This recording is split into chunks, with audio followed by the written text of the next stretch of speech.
Hello, everyone, and welcome to a special, I guess a bonus episode here on the Pro Crastinators channel. Today, me and my hermanos are going to be talking about a little story you might have heard of called The Triflers. That's right. It's the world-famous, earth-shattering book by our friend Mumkey Jones here. And we're just gonna talk about it. I just read it on the plane from Anime Expo, and I finished it, and I'm bursting with things to say about it, and points to make, and brilliant bits of rhetoric to expunge from my being. Yeah. So that's why I'm here. I don't know what their excuse is for being here. Mumkey for book sales. For book sales, of course. Yeah, I'm just here to sell books. I don't give a shit about you guys. Jesse just read it last night, right? I also just read it last night. I bought it like months ago.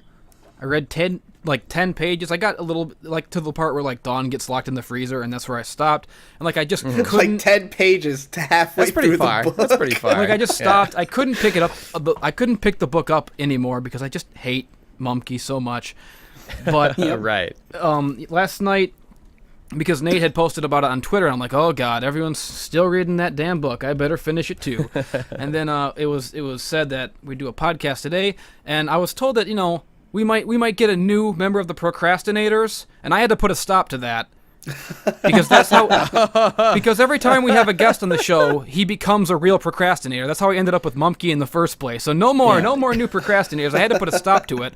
I said, God damn it! If it'll stop someone else from being on this podcast, I will read the book tonight, and that's what I did. Well, now we're gonna start all these rumors. We might as well say who this mystery man was, who we wanted to prevent from joining the show. It was our good friend and horrible collaborator, the mysterious rhinoceros. Who will never be a real member for the grace of God. There, but for the grace of God goes a new addition to our merry brood. So I stayed up all night not today. Reading the book. I pulled a Mario Quintanilla, only instead of teaching, I was learning.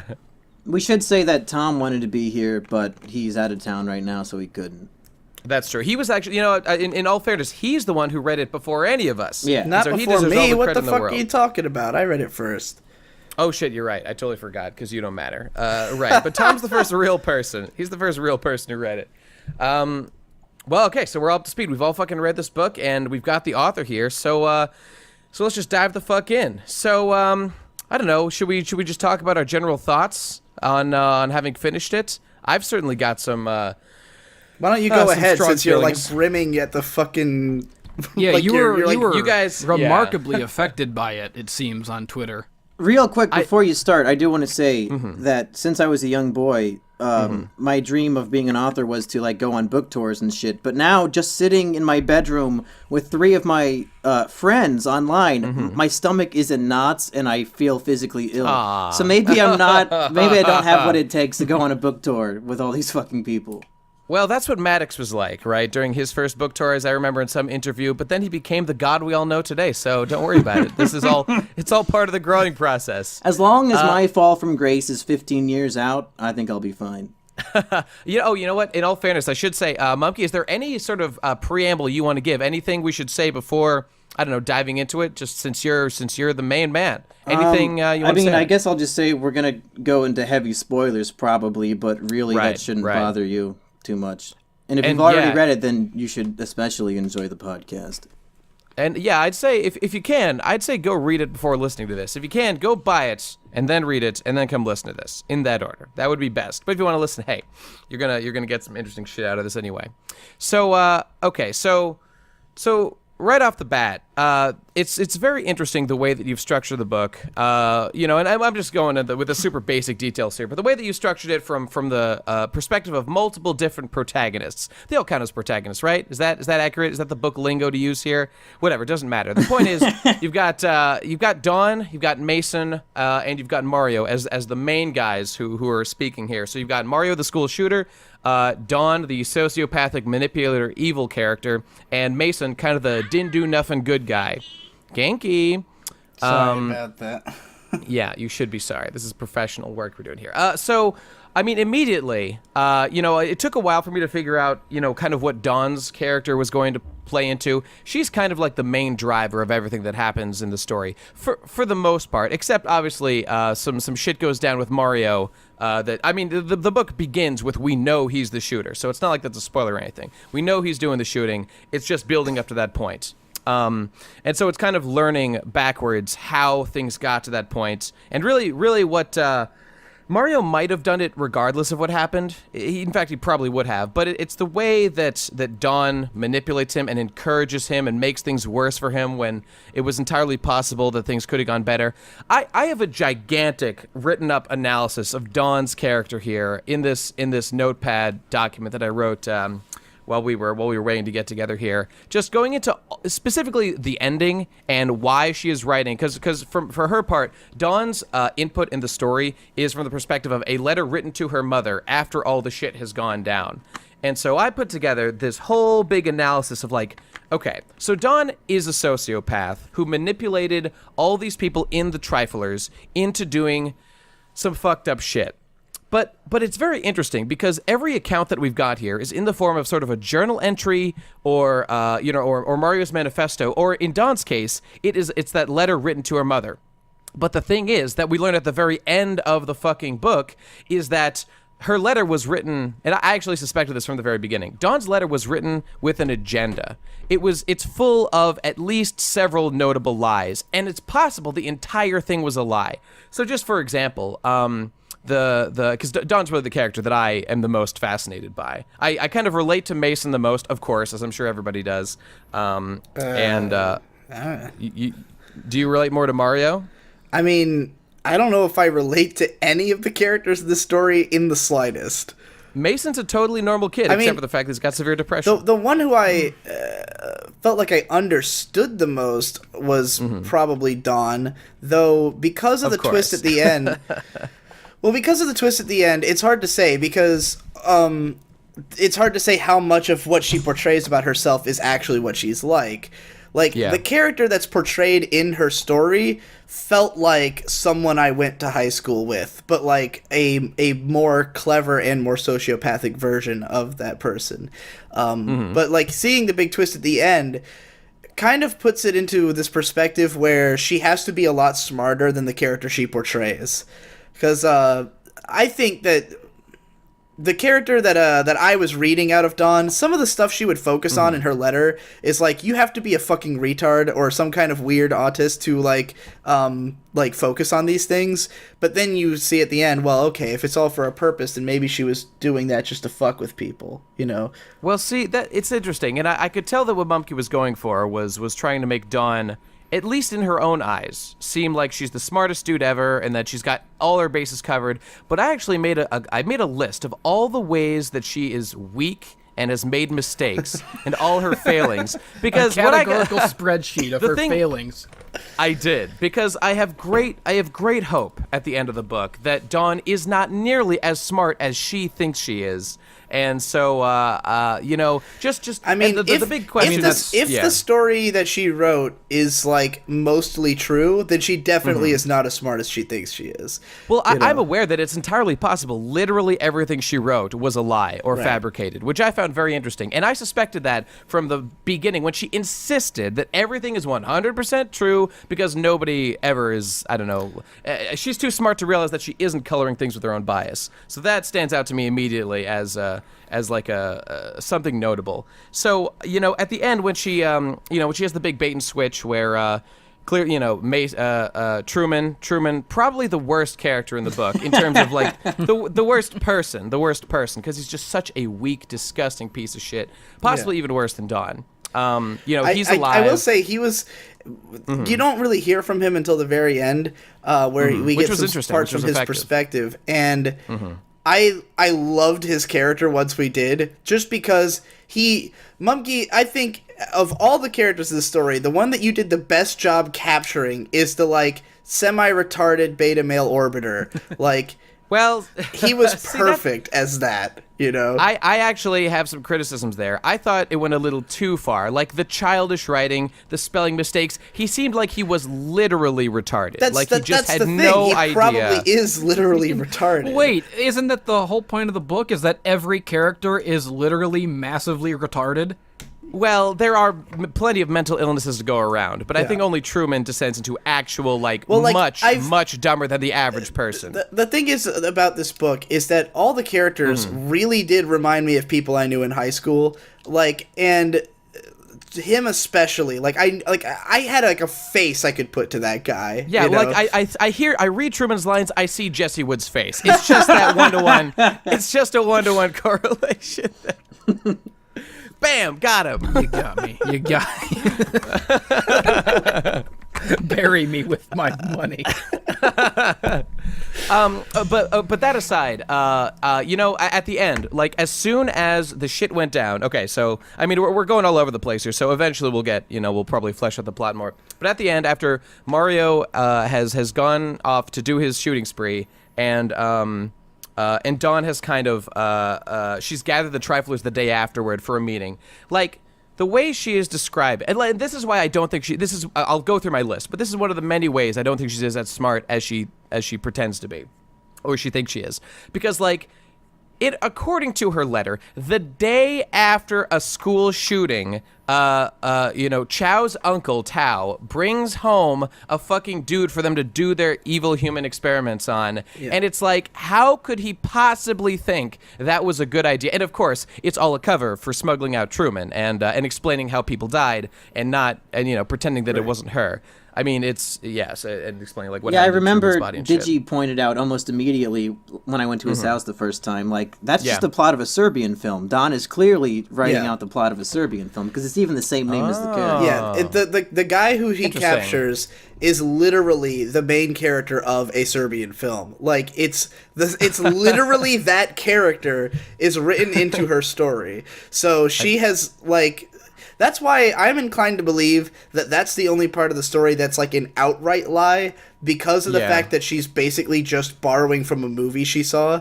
It's just so blatant that which leads me to believe that she's not as smart as she thinks she is, because this one little chunk of story is so incongruous with everything else that sounds realistic, and then this part just sounds completely batshit insane, and also it's named after a movie character, which surely the police could figure out before too very long. And that's totally in character with her, because at the end we see that in her notes she's thinking of just naming herself after Lily, which is Mason's little sister. So obviously she is just pulling names for things she knows for all kinds of stuff. So totally consistent with shit that she does.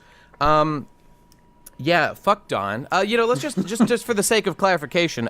So Dawn is basically the ringleader of the Triflers, and as the story progresses, she makes it quite clear. She is a sociopath whose goal in life is to not really go out of her way to hurt people, but what she's going to do with her life is perform a human experimentation like the Nazis and sort of test the limits of human pain endurance and what they'll do before they accept death, and just all that kind of stuff that's not particularly useful, but she is very interested in. And she spells it out quite clearly that she does not, there's no moral implication there. She doesn't give a fuck if she's hurting people. She just is interested in doing so, and will do whatever it takes to get there. So she kind of harangues the whole, all the Triflers. She gets rid of guys like Mason, who are a moral impediment, who would stop her through, and that process of doing that was, to me, by far the most disturbing part of the entire book. Yeah. But way worse than human experimentation, kind of because maybe it's just me being selfish, but whole kidnapping people,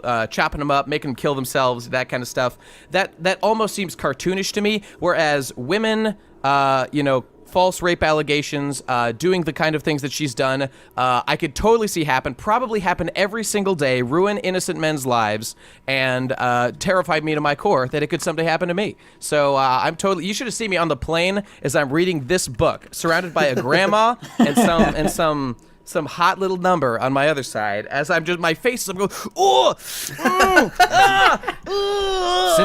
sitting on the plane, raping this grandma, thinking, I hope she doesn't falsely accuse me.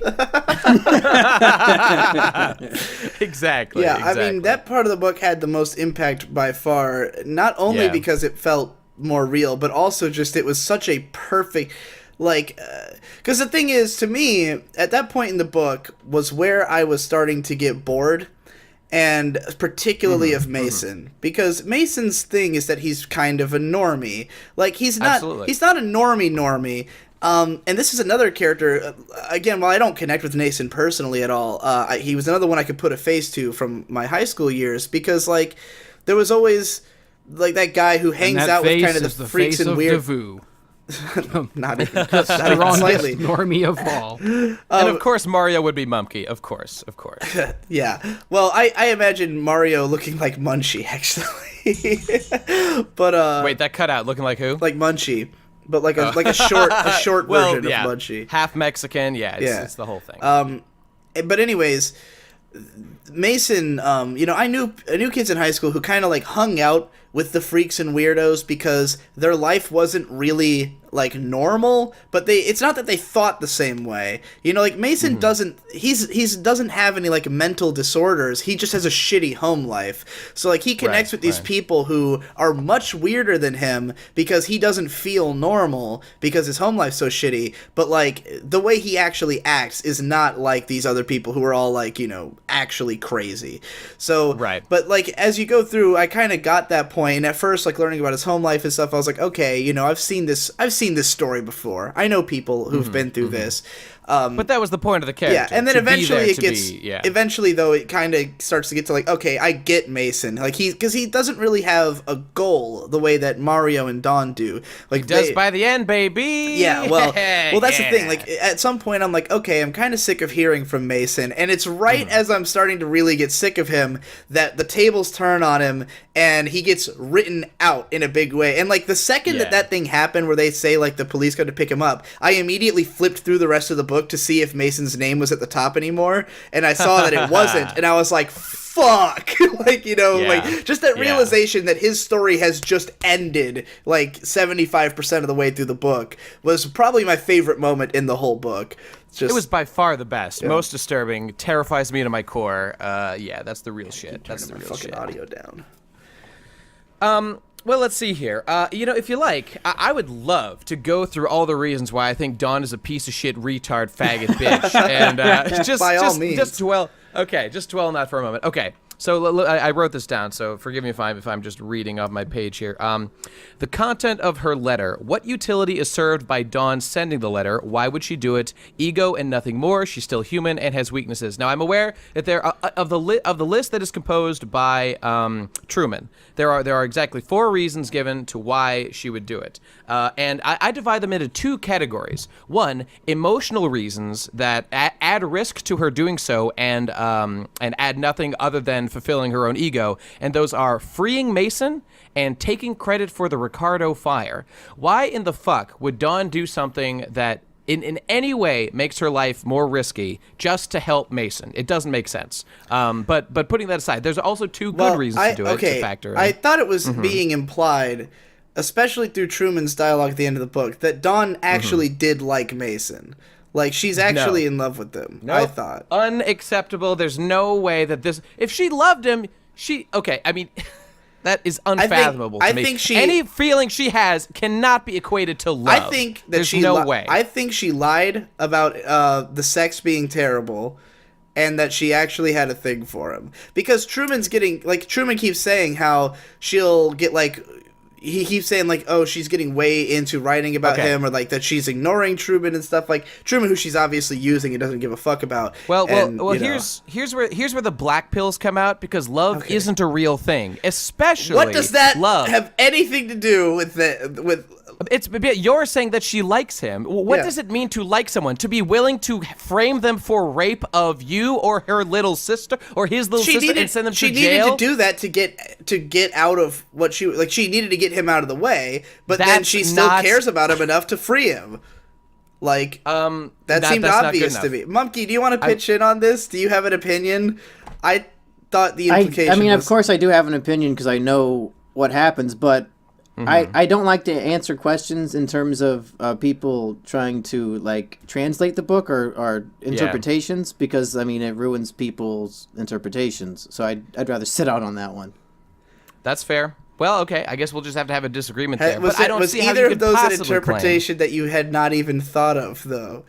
Like, is the possibility that Dawn is in love with him intentionally written into the book as a possibility?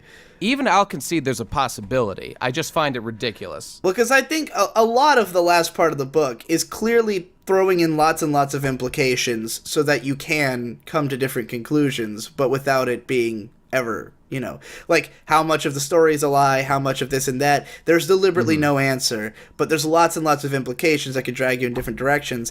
And I just thought there was a lot of implications suggesting, especially in what Truman was saying about Dawn writing the letter, that she is in love with Mason and won't admit it because she's too proud. What? Okay, here's the thing, though. I literally don't care about the answer to that question. Whatever her feelings are, we're done with her feelings. Her feelings don't matter anymore. Not interested. She has done these things. I'm just trying to explain that this is why. I mean, I'm not saying it was a good idea for her to. This is why what? This is why what? Well, what's the relevance here? What's the relevance? I'm saying this is why she incriminated herself. It's not that it was a good idea to do so, but she wanted to get him off the hook because they're already after her. Like one way or another. She's outed as the bad guy, but so why not just stack the extra allegations on herself and let Jason skate Mason skate if she likes him? Well, that's fine, but she has now unleashed what she must have known would be at the very least a vindictive agent, someone who is not going to be too thrilled about the shit that just went down. I don't think that was all her fault. I don't think she's smart enough to realize that he would become a fucking vigilante hero, exactly. man. Yeah. Yeah, okay, maybe. But that's exactly what I wanted to get to. In this way, Dawn has shown that she is weak, and that she has flaws, and that she's not an impenetrable logical fortress. I mean, that's obvious. She has these kind of flaws. And it just gives me hope. It just makes me happy about the ending, because we've got, I forget what the guy's name was, Grimes, the crime guy. Oh, well, that's the true hero of the book, the only character who I found remotely relatable, Special Agent Ron Clacker, the great Clacker. He's there to bring justice to the world. So he has a lust for justice. He's gonna take her down. In the sequel, written by me. I can't wait. I actually would kind of love a Trifler sequel written by Jesse about Mason and that agent trying to take down Dawn. He teams up with Truman Sinclair, who was the real mastermind all along. He was playing that bitch for a fool the whole time. Now he's just, he's just using her. Now he's got this hot blonde girlfriend. He just wanted her to be blonde the whole book. That was his whole plan. And that was the gambit. He's portraying himself like a humble beta orbiter, but in truth, he's the fucking Omega male. It's all part of his Machiavellian schemes to slam that puss. When a beta goes it goes all the way to Omega. His power circles around and becomes infinite. My God, yes. It's kind of like retard strength, only socially applied. Yeah, same kind of shit there.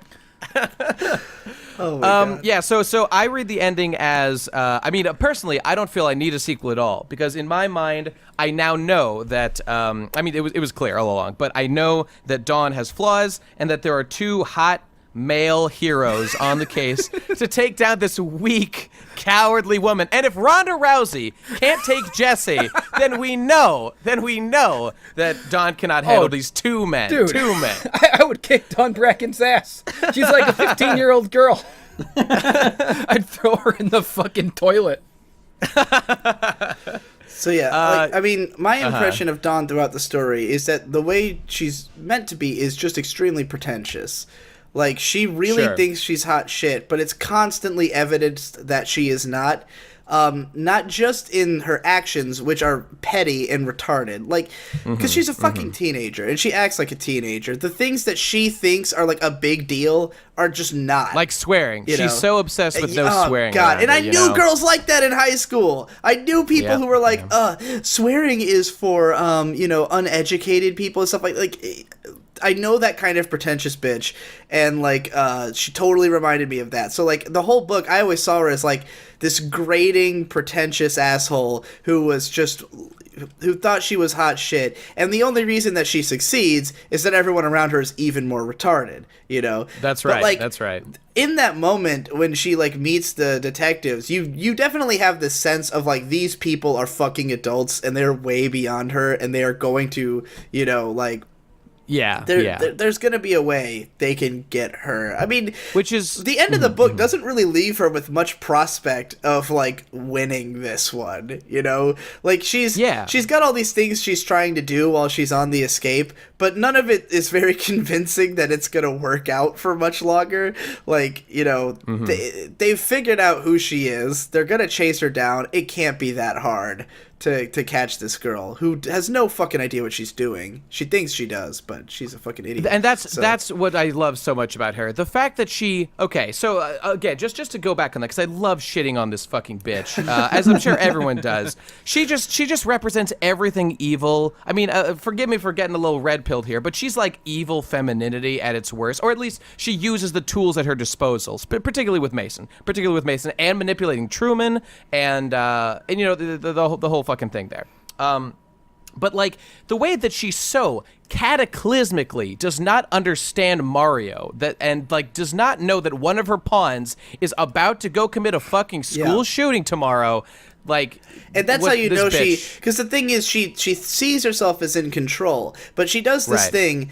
This I can relate to because I kind of do the same thing, which is that when things don't go your way at all, you just reframe it as though exactly, you know, and she does that so much that it's obvious that she doesn't really have any control. Like, you know, she finds out that Mario's doing the thing. She's like, oh, well, you know, well, okay, that's fine. I can plan. It's actually like this. Oh, no, actually, this all works out. No, this is fine. This is exactly what I had in mind.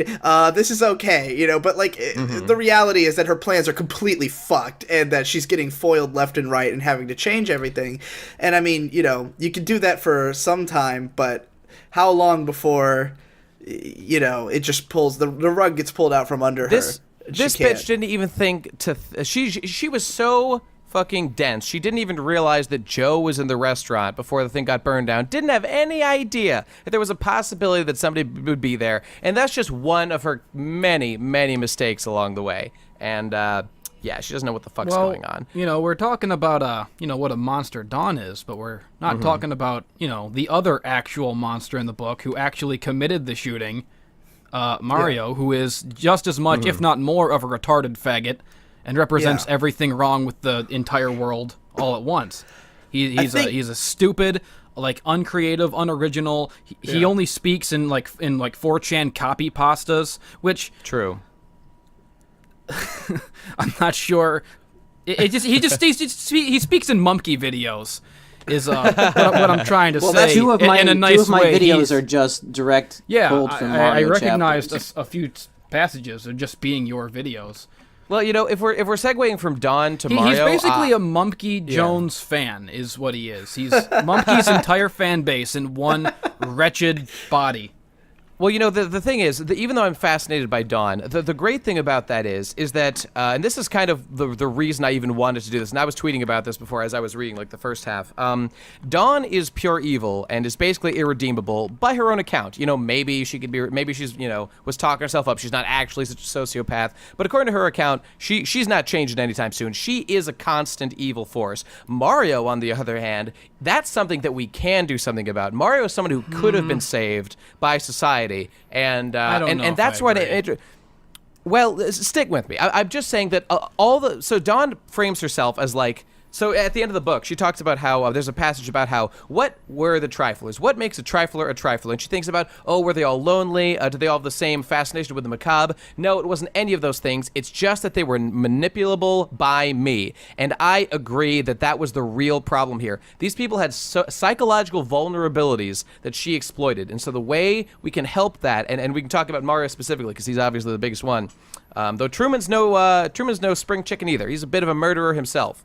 Like that's what opened them up to this shit, to being able to be manipulated by things that we cannot change. We cannot change what's going on inside Dawn's head. She's always going to be evil, but we can help with guys like Mario. And if he just had some fucking friends, he wouldn't have done this shit.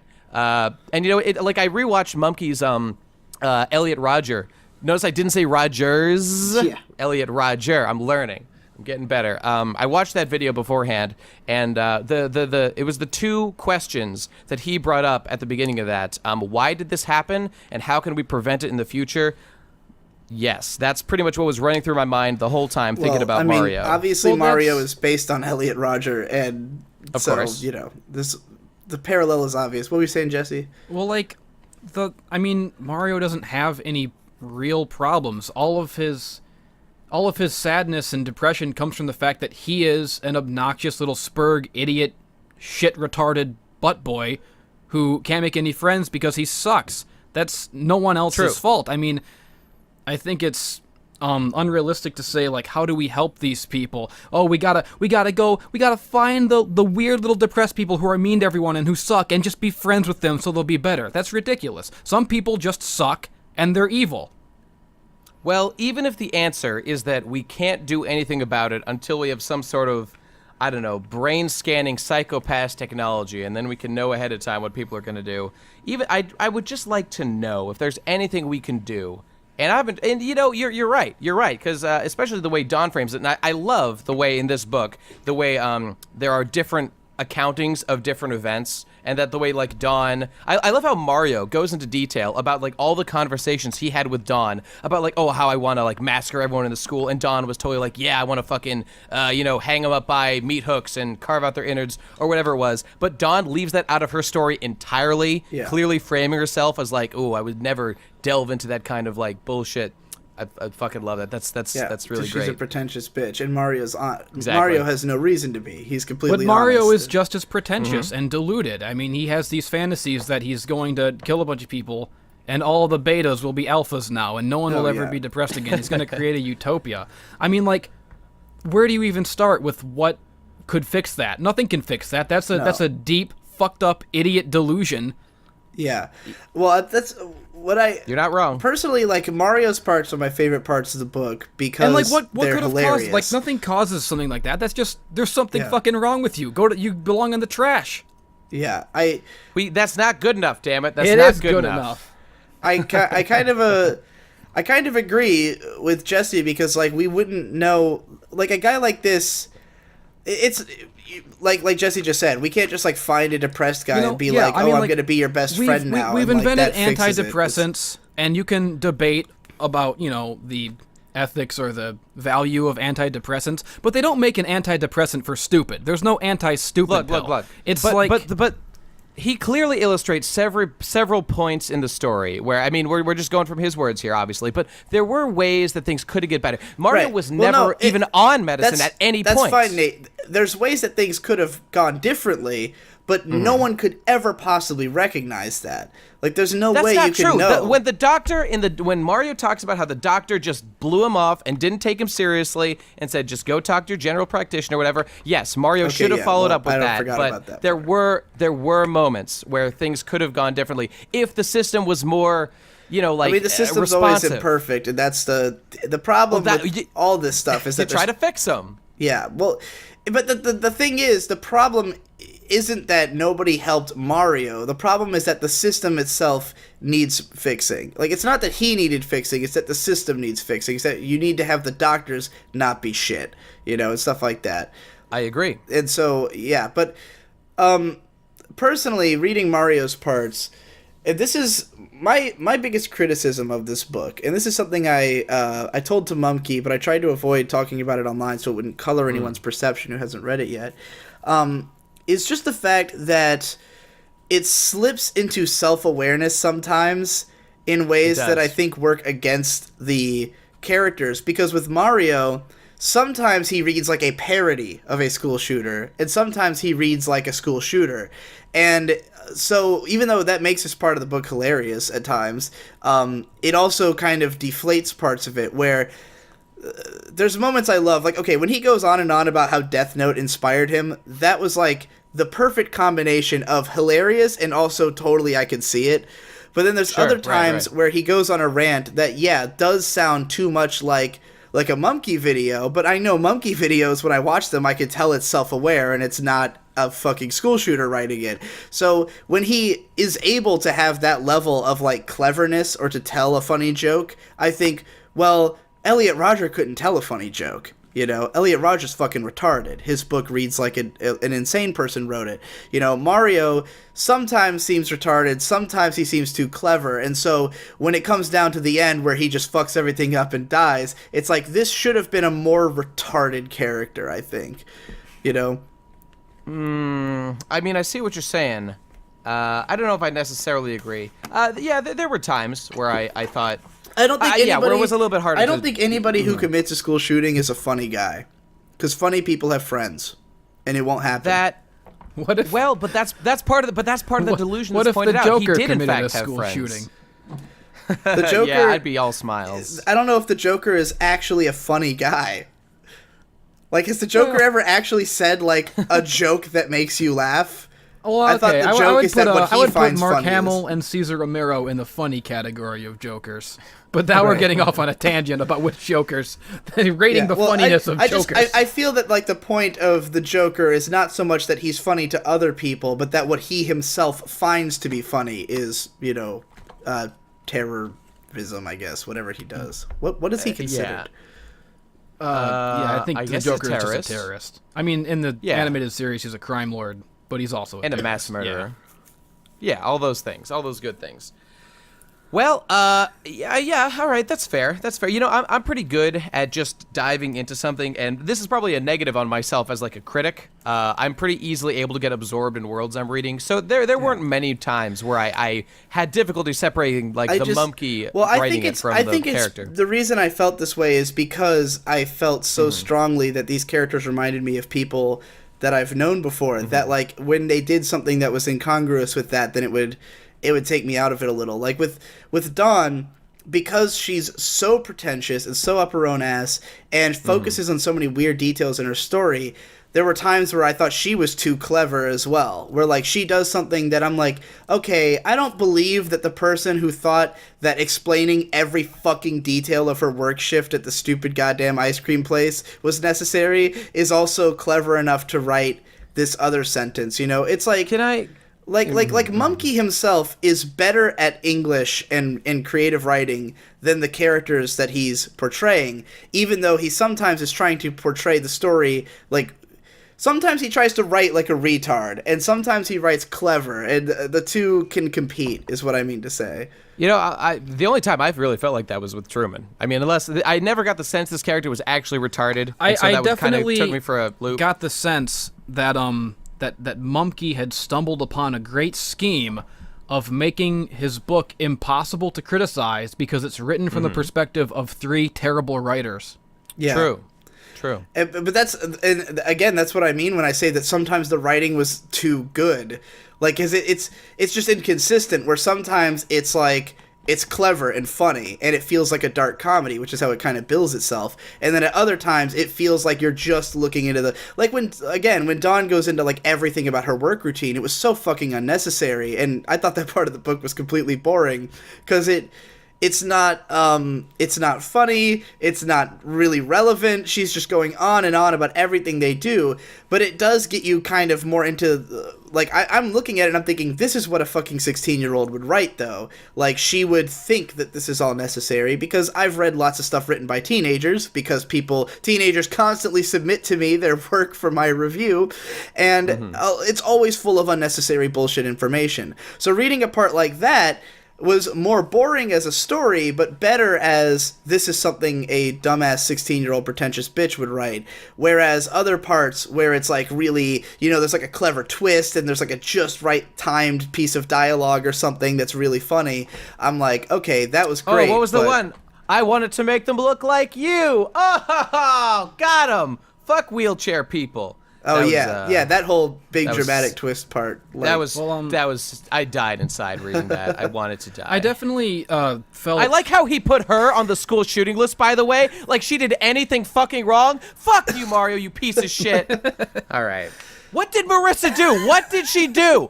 She did nothing. She did nothing wrong. You're the bad person. Okay, all right. Go on, Yeah, Jesse. I definitely, I felt far more disturbed, I guess you'd say, with Mario's chapters than with Dawn's chapters, because actual psychopaths like Dawn, they drop something. Actual psychopaths like Dawn are, pretty far few and far between, and they're not as smart as they think they are, and they usually get caught. But people like Mario are fucking everywhere.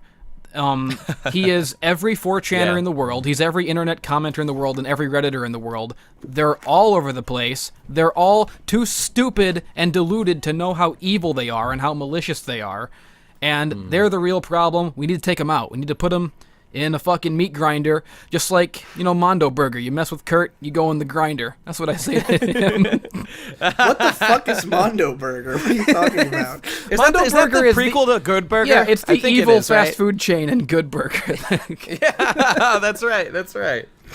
I haven't seen Good Burger in 15 years. Can we just talk real quickly about, do you think it is, I was just wondering about this. So nobody at any point ever provided evidence, besides Dawn's written word, that there was actual, human experimentation that happened in that basement with, the first guy. We know the second guy was fake, obviously. But the first guy, I found myself reevaluating whether or not that was even true, and if so, because this goes into, why she even wrote this letter. Why give them all this material to, look into the fact that, yes, I am a super psychopathic monster. I want you to know about the fact that I've committed these atrocities. What good is served by that other than just ego? If it's just ego, we can just write it off. Well, that part is corroborated by Mario's part.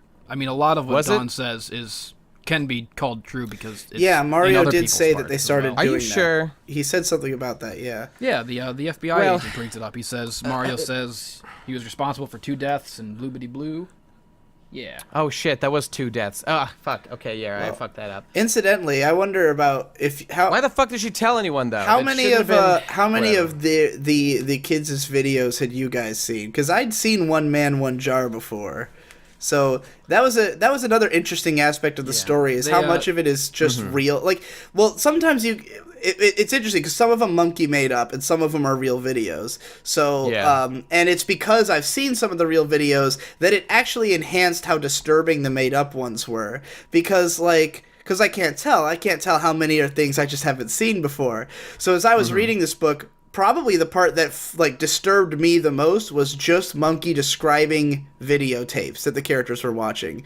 That was extremely disturbing. Yeah, because he'd always go in depth, and again, I could never tell which ones are real and which ones aren't because there were so many, or at least a few that I knew were real that I had seen, like One Man, One Jar, which is the one where the guy puts a jar up his ass and it breaks and he has to pull all the shards out. Fucking disgusting video. But I've not seen that one. It's on porn sites, but it's just knowing that was real, and then thinking about okay, well if that one's real, then maybe this one's real. My mom just showed up with a bunch of food and drinks. What a bitch! I'm so sick of her. One of these days I'm gonna kill her, and I'm gonna kill the whole world too, and make it a better place for podcasters like me. That one moment where Dawn describes, Mario's mom as just being such a nice lady that one time really, really added a lot to when Mario just shows up to school with her fucking blood all over his hands. What did she do, Mario? Did she deserve that? Is this justice? Guess so. Casualties of war, I guess. It's kind of funny that Jesse made that joke because Jesse does actually complain about his mom all the time, and I have met his mom, and she's an extremely sweet woman. So, that's why he hates Mario. Hit too close to home, Jesse? Oh boy. I remember when you told me, or you were on some stream, and you were saying that that Boozy Floozy was friends with your mom, and I was like, I always thought Jesse's I imagined your mom as I don't know, a total bitch or something, and then I met her and I was like, oh, she's just a Midwestern house mom. She's just a mom. Yeah, my mom is a saint, and I always feel bad when I complain about her. But yeah. Well, that's good. You see, shout you can out to Jesse's mom. Shout out to Jesse's mom. Yeah! And Jesse's whole household. It was nice. I stayed there for a week. Had a good time. Aside from the shit rot that I caught in the basement. Baby Groot. Baby Groot. Let's talk about the real hero of this book, Baby Groot, as he is the real hero of every book ever written. He's going to be a central character in my sequel. It's going to be a buddy cop movie with Special Agent Dale Cooper from Twin Peaks and Baby Groot, and they're going to take down Dawn. Yeah. They're going to trap her in the Black Lodge where she belongs. I got to watch the new Twin Peaks. I just remembered about that. Apparently it's shit. So. Oh What? no! Have you been watching it, Jess? I have been watching it. Because Okay. Victor was just telling me that he just marathoned all of the original and then It's the new very, shows. very slow and very methodical, and they're really taking their sweet time with everything that you want to see. But I wouldn't call it bad. Like Victor the said people he- on Alright. the people on the Twin Peaks Reddit board are all, of course, kissing every episode's ass and calling him a genius. I'm not like. I can see where they're coming from. I can also see where people would say it's boring, but I don't know. I'm invested. I like it. To be I'm fair, gonna watch it, regardless. I thought that the original series has a lot of moments where it drags and gets pretty boring. I and thought shitty. so too. Victor Yeah. said he just like completely loved the entire thing, like to both me, the seasons. Whole, to me, all the way whole through. franchise is something that you just like. You stick through the bad parts because the good parts have enough charm Yeah. to make up for it. All right, well now we're reviewing Something Twin like that. Peaks. Well, yeah, now we're on the Twin Peaks All right, podcast. we're off. All right, we're off that now.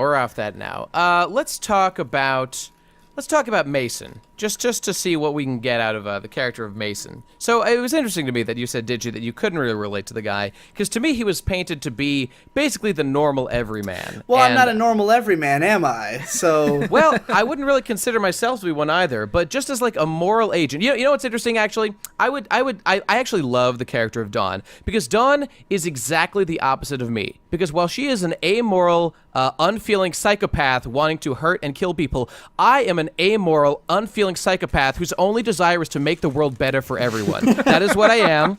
This is my. I don't give a fuck who I have to crush on my way to make their life great. I will do it, and I will take hostages. I'll do whatever's necessary to make the world better for everybody. And so you know, Mason just has like the. Maybe it's just that my connection to him as like this guy being, you know, strung along by Dawn. I don't know, dude. This shit really gets to me. Any of this kind of shit about an innocent guy just being.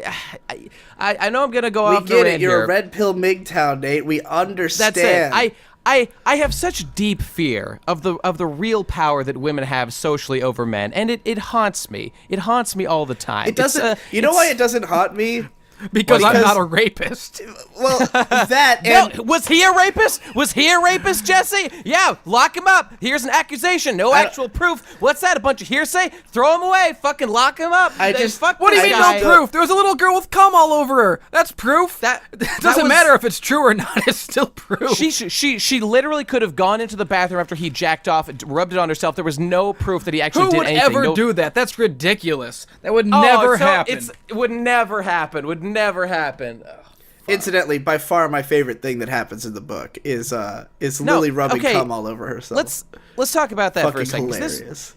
That's a shitty meme. That's a shitty meme. Look, the incident is fine.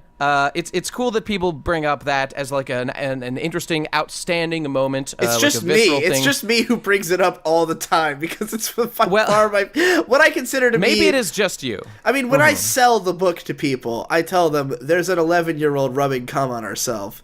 Okay, see, a 1,000 times more interesting to me than that is just the fact that a man is being destroyed for having done nothing wrong. Well, and sure, being that's the evilly That's manipulated. the emotional content of the book. That's not the That's selling. the intellectual point, content. Rubbing cum on your body is not intellectually interesting. You know, it's viscerally interesting. I don't know if Yeah, I that's how agree you sell that people. I don't know if I agree guess that so. Mason is totally innocent or totally like a nice guy, not bad at How all. so? I mean, he's How not so?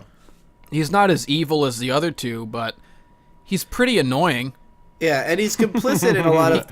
Which is lock him up. He's Lock him a up. dumb his teenager. He's desire- pretty cringy. Yeah, his desire to fuck Dawn does make him complicit in a lot of bad activity. What the fuck are you even talking about? It's clearly painted in the story that everything he Okay, did. I mean, the yes, fact it that makes Mason- him take her words as jokes. The fact he thinks that that Mason they're jokes. That's true. participates in the Triflers at all makes him a fucking retard.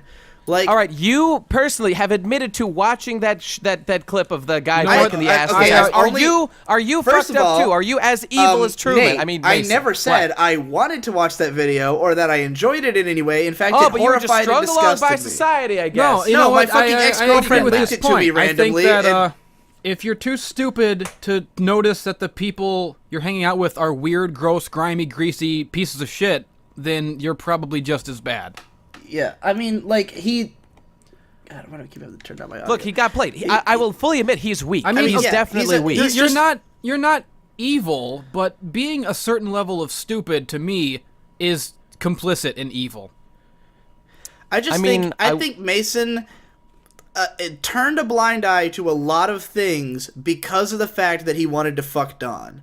I think there's a lot of shit he could have recognized, he could have seen where things were going, but he let himself be blinded because all he cared about was how badly he liked this girl. Okay. And it's because it was an escape from how shit his life is. You know, he hates his dad, he's trying to get out of the house, he's, you know, trying to finish school, and all he's thinking about is like this sort of fantasy, this escapism that he gets from imagining that he's gonna get to fuck this girl, you know, and hoping that she'll like him. And like that, it's an escape from his life, but it's allowed him to turn a blind eye to all the bullshit going on in the triflers, you know? Oh yeah, it's not like he had any desire to like move away and save his little sister. He only cared about fucking this girl. You guys are totally blown up. Where the fuck did I say any? Why do you keep putting words in my mouth, Nate? You just painted that. You just painted it that way. Like that was his only concern. When did I say that? I did not say that. I said that he's so worried about it. He's so concerned about it. I didn't say it's the only thing he's thinking about. I said that he is blinded because his life is shit and he can't do anything about it. So he's obsessed with this girl and he's thinking about her all the time. And it's he's turning a blind eye to all the bullshit just because he can't stop. You know, He's doing it because he can't get away. He can't escape yet. He wants to, but he can't. So he needs something to keep him fucking sane. And that thing is obsessing over this girl. But he should recognize at some point that A, Dawn is a piece of shit who doesn't give a fuck about him. And that should have been obvious from the beginning. He should have recognized that all of her friends are pieces of shit. That the kind of videos they were watching is fucked up. I mean, this guy is not into this stuff. He admits himself. Right. You know, he doesn't find these videos interesting. He's concerned about these people, but just because he wants to fuck Dawn so badly, he'll just go along with all of it, just keep saying yes, and that's a dangerous kind of thing that totally happens, you know? The going along with it is just continuing to show up to meetings and watch stuff. It's not like he ever agreed, like, because that's the whole thing, he had to go because he was too good, because he would have stopped because he has a moral compass, whereas the others are, too weak. I found a lot of Mason's chapters to be pretty uncomfortable and particularly cringy because I could relate to them. They did remind me of stuff that I said back when I was in high school, like the parts where he's talking about, his girlfriend and Dawn and like, trying to like scheme his way, out of one relationship into it. It really reminded me of like the way I used to think about girls all the time when I was in high school. So that was really cringy of me because, relating to it doesn't make me not able to see that it's fucked up and evil and stupid, just like the other two's behavior. What? Stop! It's like you're putting him on the same level as the other people. I'm not. Will you fucking... We're talking about, look, let's put him on a scale, all right? You call him evil. I'm complimenting Mumkey's writing, you clod, by saying that fucking all the characters were equally uncomfortable, which I think was the intent for different reasons. And Nate, you got to understand. This is like saying, you got Dawn. She's like Eromanga Sensei level bad, right? And you got Mario Quintanilla, and he's like the Asterisk War bad. And then you've got Mason, and he's like ReZero bad. They're all ReZero bad. But they're just, he's a sky whale of a human being. A sky whale masquerading as a man. I legitimately think it's unfair to call Mason a bad person. I'm not calling him a bad person. I'm just saying that he's a little complicit and not totally innocent, and that I think that he's an annoying teenager, which, fuck and teenagers. And he's boring, which is the worst thing that a person can be. Look, I just want to be, like, if you're saying that he's guilty, then I think you'd have to say that, like... I question whether... I question whether he's also a sociopath like Mario and Dawn. I mean, you could almost call the book Two Sociopaths and a Psychopath. I think Dawn is the psycho, but Mario's obviously a sociopath. I wonder if he really gives a shit about anyone but himself, because all of his writing and everything, his narration is all very focused on himself. How are things going to turn out well for him? He doesn't really. He's a teenager, dude. He's 15. Exactly. He's 15. All teenagers are like 18, sociopaths. Yeah. Oh wait, he's a I question whether he really even cares about his sister, or whether he's just he wants to help her to feel better about himself or something. Because the way he talks about his girlfriend, he obviously doesn't give a shit about his girlfriend. He doesn't really give a shit about Dawn, other than he's infatuated with her because he wants to fuck her. He wants to slam that puss. It's ridiculous to say he doesn't care about his sister. He would literally antagonize his dad so that he would beat him instead of the sister. How can you argue that he doesn't care about it? I'm not arguing he doesn't. I'm just saying I You wonder. just I'm said it, saying I goddammit. wonder. I'm being Well, here's contemplative. some proof to the contrary. All right, fine.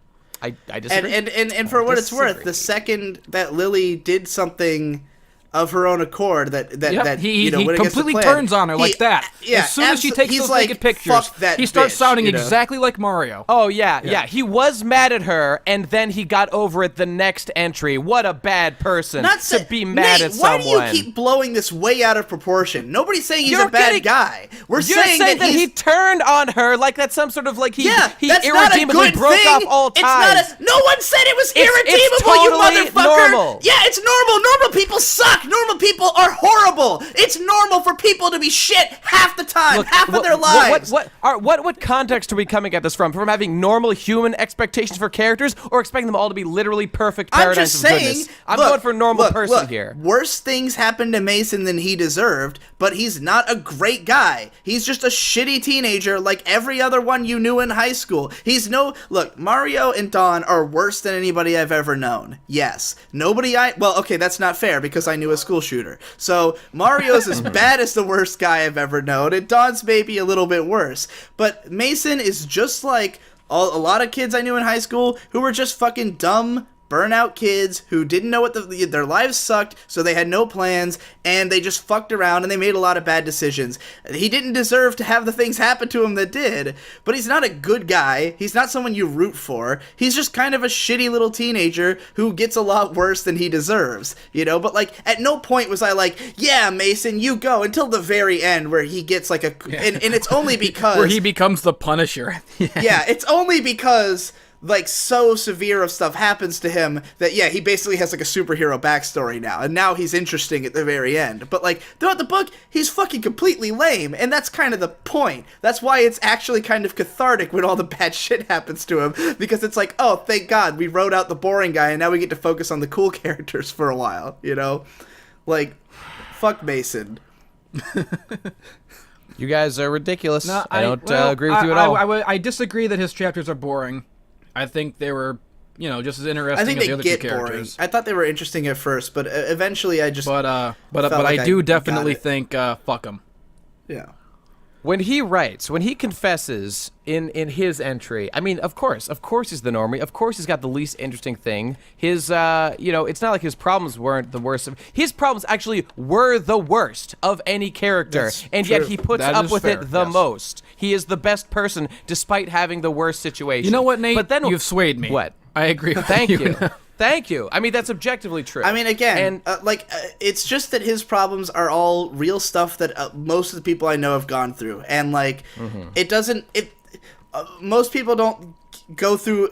Most people who are in that situation don't then get put into a far worse one like he does, and most people Sure. don't become a vigilante superhero at the end of their story. But you know, He becomes Hancock. Starring Will Smith. Mason's problems were stuff that I was like, okay, yeah, this is what most of my friends were going through in high school. They had shitty home situations.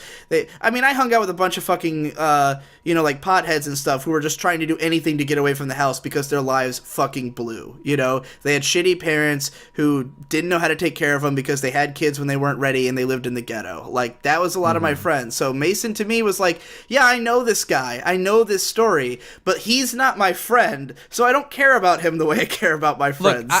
I agree. He had the least interesting things to say up to when things turned. But the point of the character is that he represents normalcy. Yeah, and of course that's relative not going to be normalcy. fascinating. Relative normalcy. So I don't disagree with you at all. But to say that he's like, okay, we already talked about like if he's complicit. And yes, I will 100% agree. His own idiocy, because everyone's idiotic to a degree if they couldn't see what was going on here.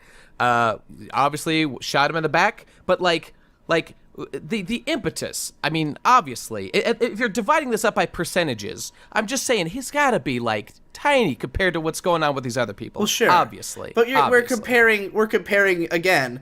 Re-zero bad, which is to say 5 out of 10. Yeah. Strong 5, light 6 if you're lucky. To guys who are bottom of the barrel, worst scum of the earth. A school shooter and a fucking mass killer. Like, these are the worst that we have to offer.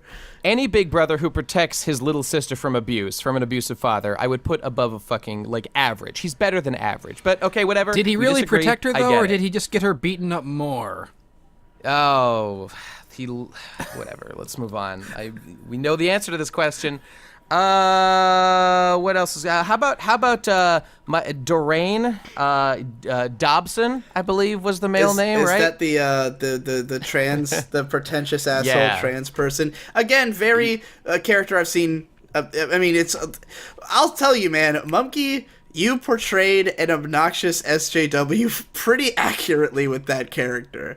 Like, And the name, I think, was Dorian and Donovan. It was Donovan yeah. and Dorian. You're absolutely Donovan right. was like. I want someone to make a Dobson joke, as in the little blue bear guy. Like, you I mean, know, but it's never mind. easy enough to make fun of like SJWs and stuff, and say, okay, they're all obnoxious, pretentious shitheads, but like, it's not even that. I think there's plenty of SJWs who are like fine.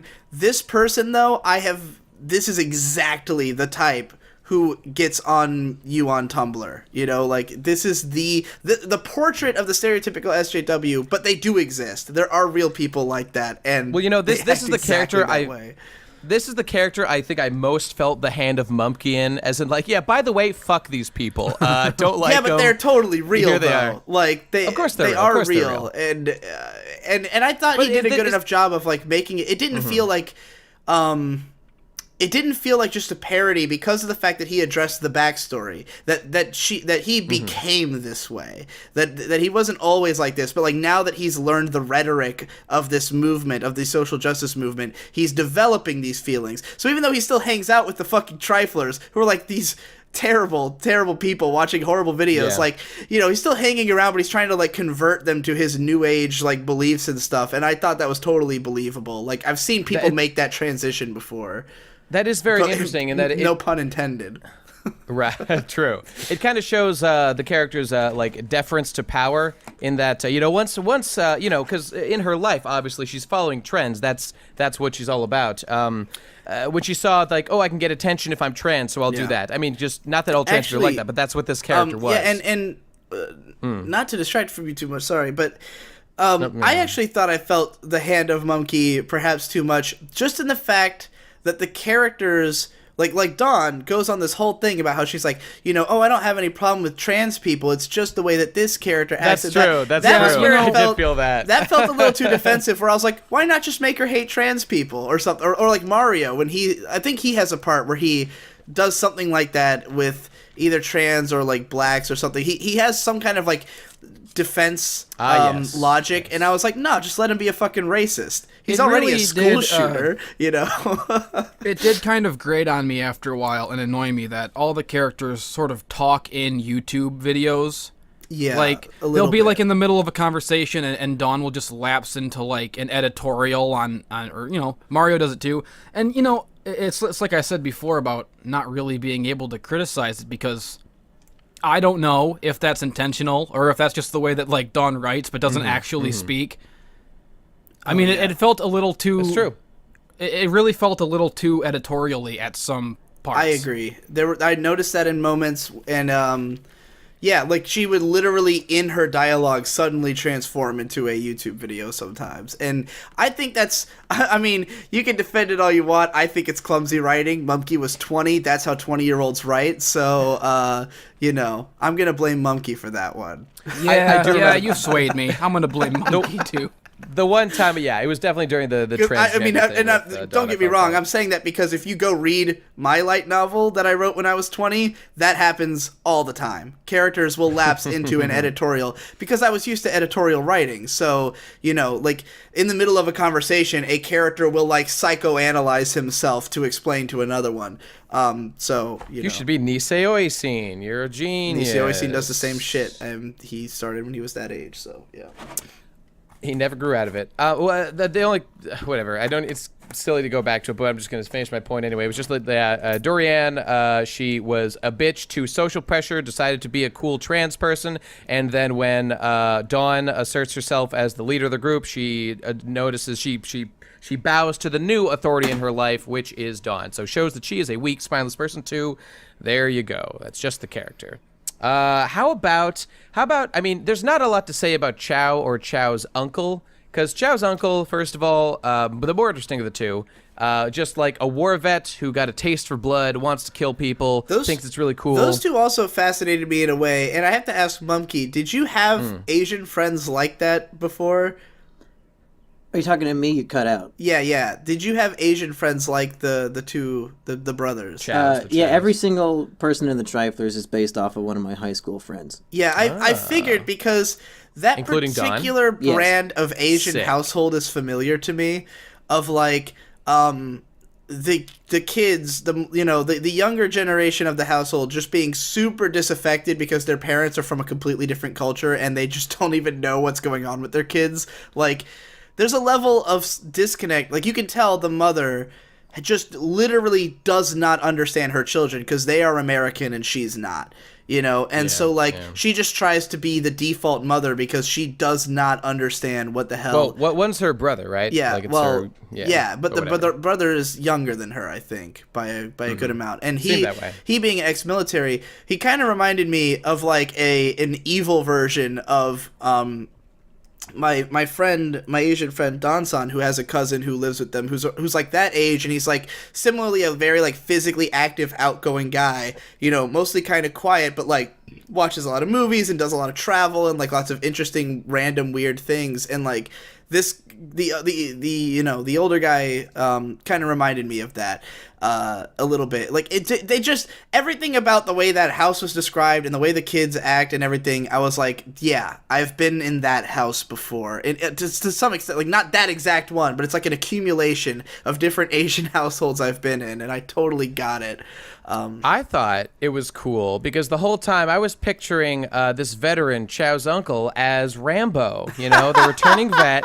He's back. He's like, hey man, it's really bad in Afghanistan, but I'm back and I just want to hurt people now. Look at my fucking YouTube videos, guys. Yeah, that's my Rambo impression. That's I don't know. I was picturing like imagine, that scene where Don walks into his room to like tell him like, hey, let's start experimenting on people. Yeah. Imagine like Rambo in the corner, just like sitting there all bunched up, just like got his laptop open. I love that she pretentiously criticizes him for having a Pulp Fiction and Fight Club poster.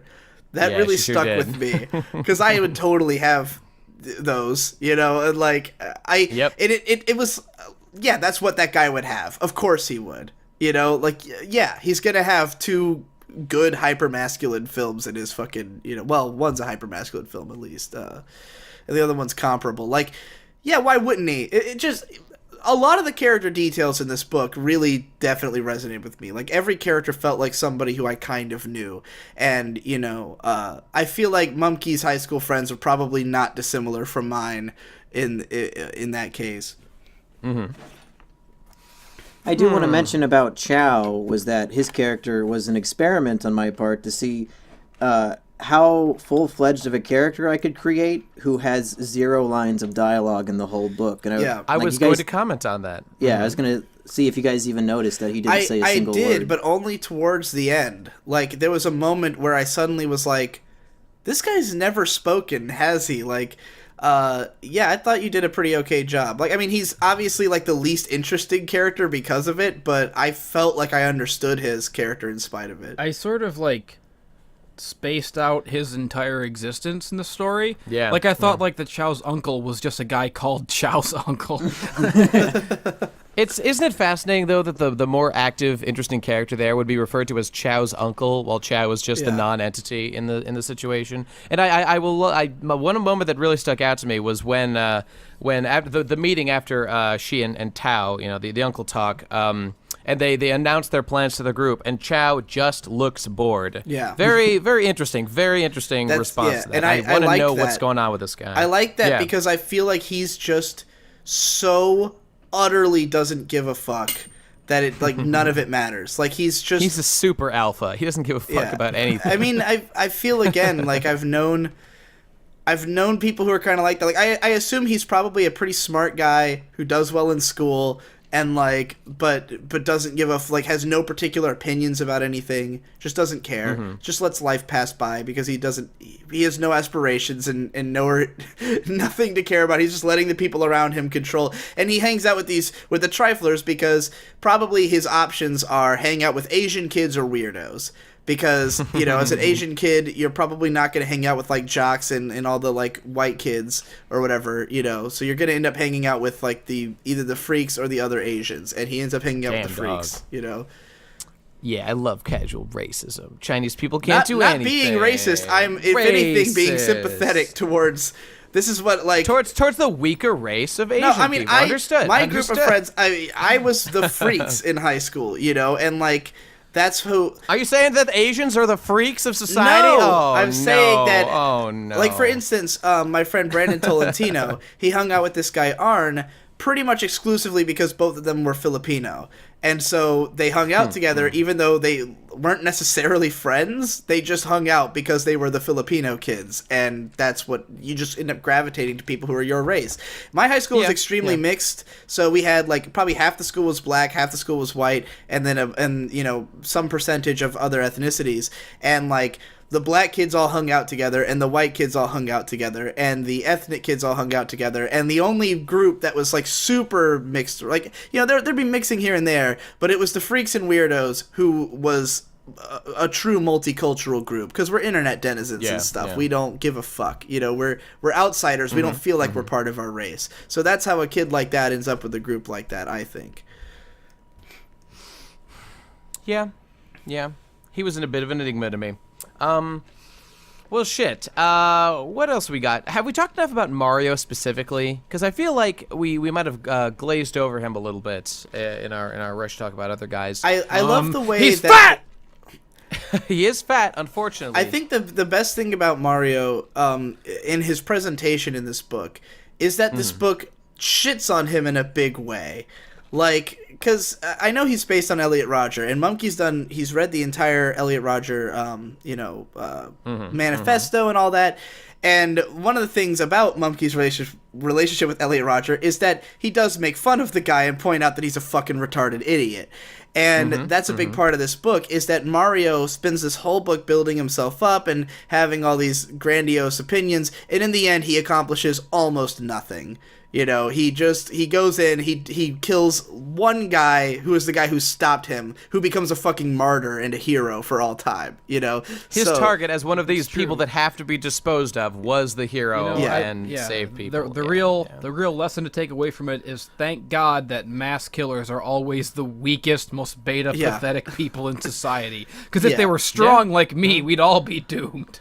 Right. Well, if they had avenues, if they had levers at their disposal to climb social ranks and alleviate their issues, they probably would. But that's the thing, right? They get pushed to the point of desperation. I love it because I feel like most people, if they heard about a mass shooting book, they would assume it's going to, in some way, glamorize it or paint it as like this big epic thing. In the book, there's a lot of build up to this school shooting. So you're thinking it's going to be this like huge epic bloodbath or a big action scene. And instead the book goes way out of its way to undercut it as harshly as possible. And so if you, let's say someone tried to read this book thinking, I'm like some edgelord's like, I want to read about a fucking school shooting. Yeah. And then they get to that part and it just slaps them in the face with how retarded a school shooter is and how badly he fucks up, I hope that edgelords the world over read this book and realize how that's not. Yeah, you got to be a little bit like Dawn and realize that school shootings are highly inefficient at changing the world. And oh my God, it'll cure them of their beta depression. Mario's plan will finally be fulfilled. He will have accomplished his goal after all.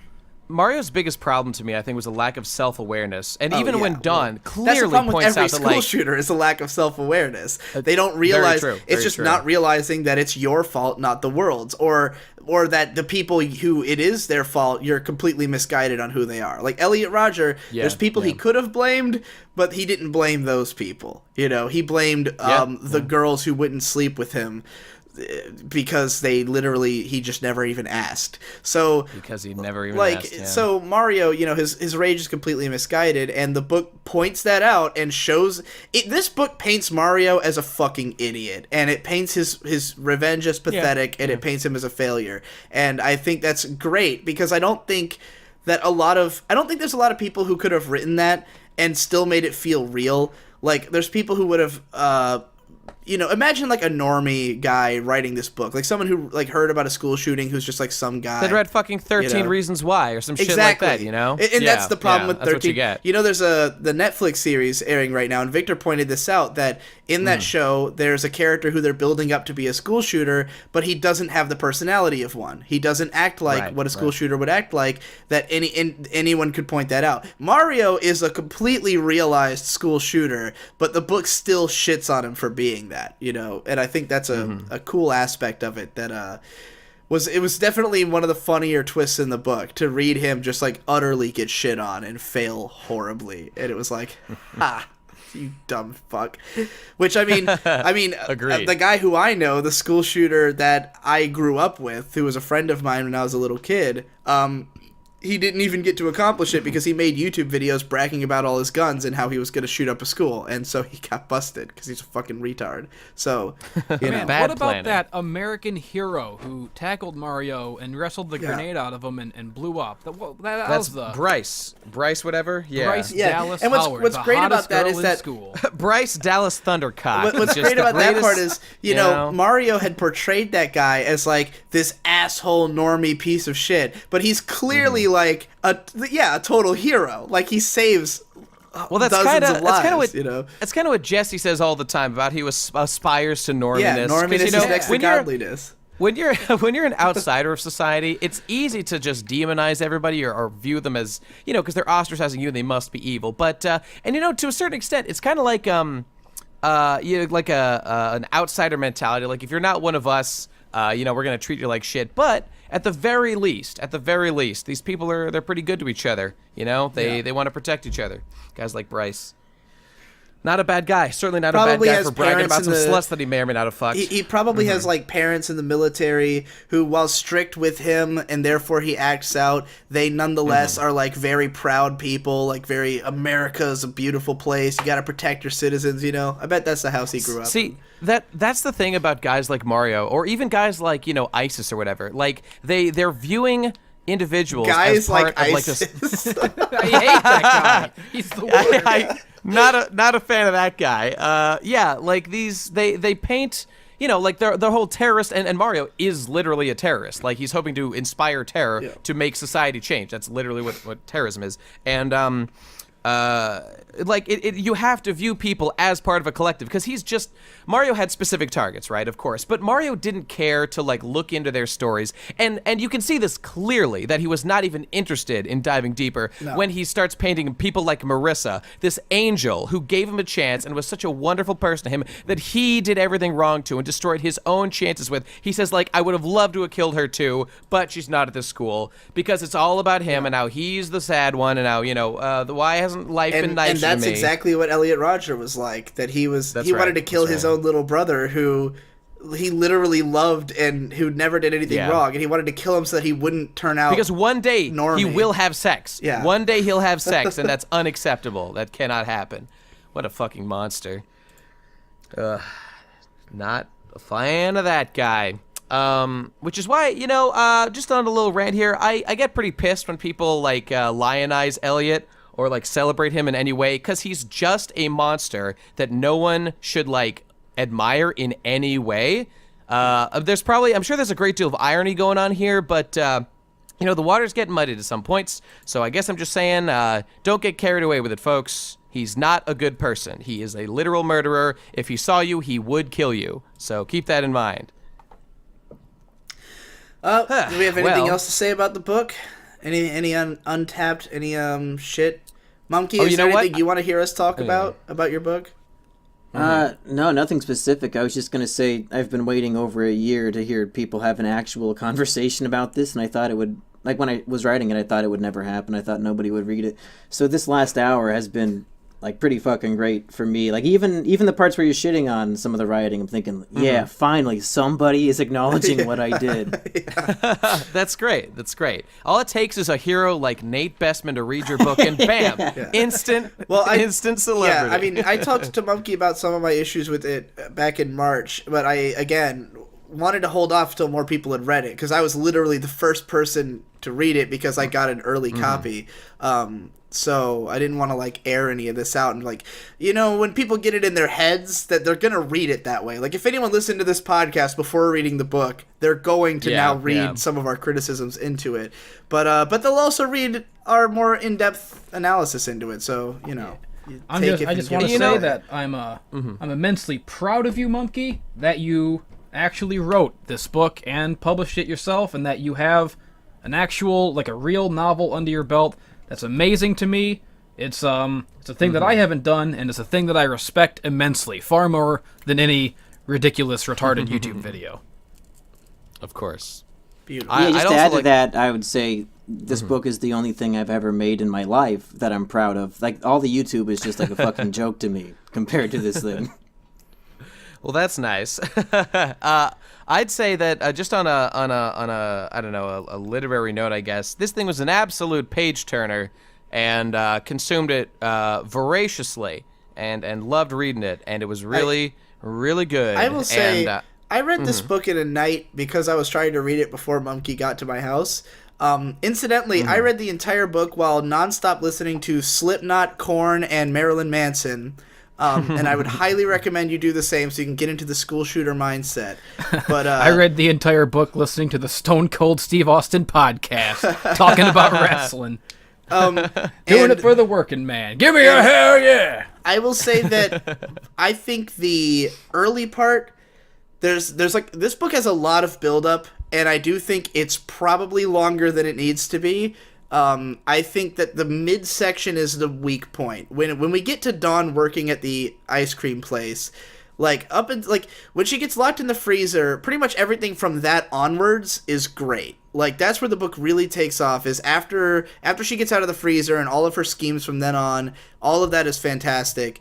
And the early part where they're setting up the characters is good, but just that midsection when she gets the job and she goes into so much fucking detail about working there, had I not been trying to finish the book that night, I would have been at risk of not finishing the book, just because I read books while I take a shit a lot of the time. I try to get through like a one chapter per shit, and if I read a whole chapter of just Dawn fucking describing her workplace, I would have been like, okay. Yeah, my name is Don Brackett. I work at Dairy Queen. I like to be mean to people and torture people. I'm a really smart girl.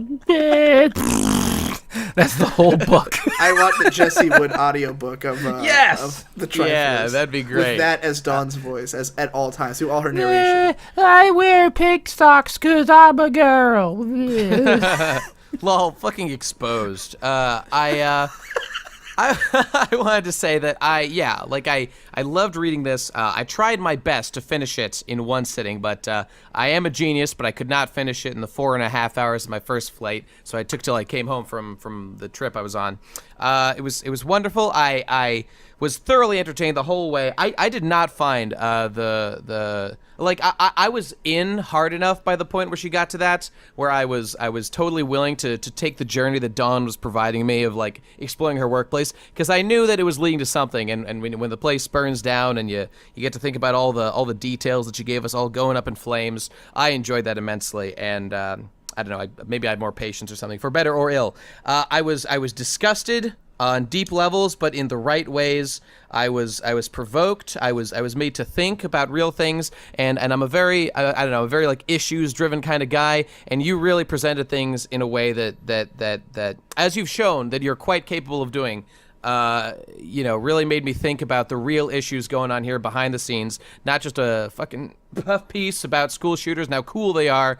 You really got down to the deep issues, and it seemed to me that a lot of it came from, not to go crazy here with conspiracies here, but like you really understood, like the motivations that would go for a character like Mario, and the way that you're able to construct this, not like a complete ripoff of Elliot or anything, but like this new character, having all just a real clear understanding of why someone would be driven to this point, I thought was fascinating, especially as someone who has probably never had anything close to clinical depression. For me, it was a very educating experience to just kind of dive down into this world and see what it's like down there, and and to I don't know, maybe hopefully be able to use this experience to do what I think you want people to take away. Think about how to actively avoid this shit in the future and see what we can do.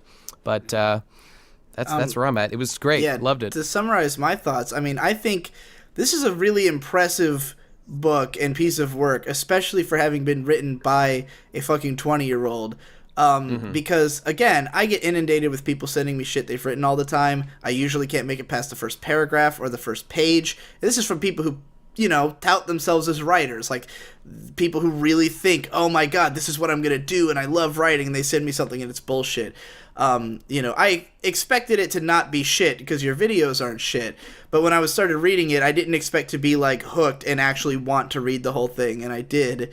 Obviously it's interesting if we could get this much fucking conversation out of it, which is more than I could say for a lot of stories. And, I had a good time. I would say, weak parts aside, it's still a really interesting book. Lots to relate to, lots to connect with.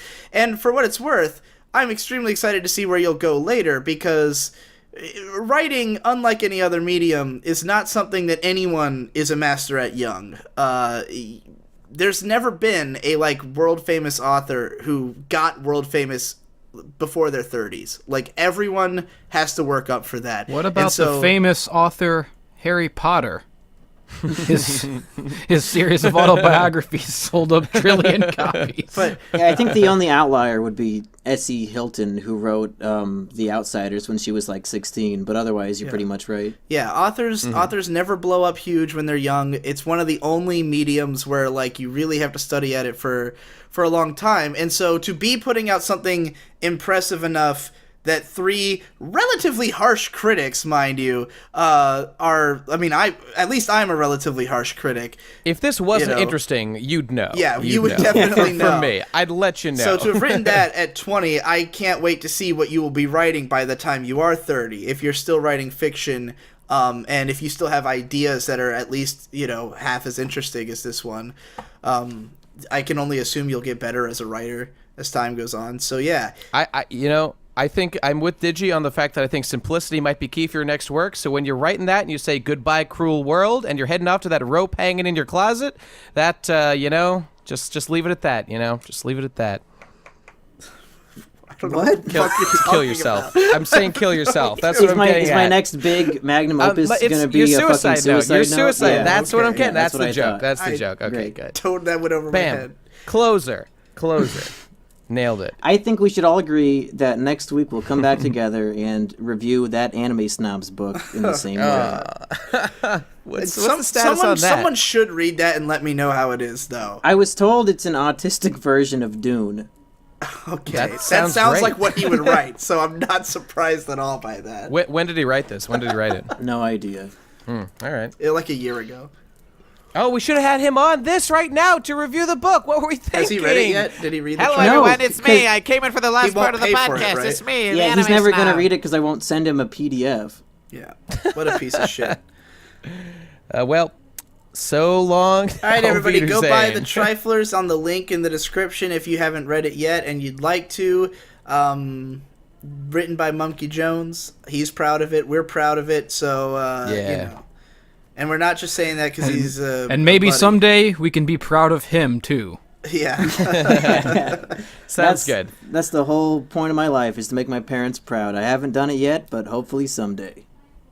Well, here's hoping. Thanks for listening, everybody. See you next time. Bye.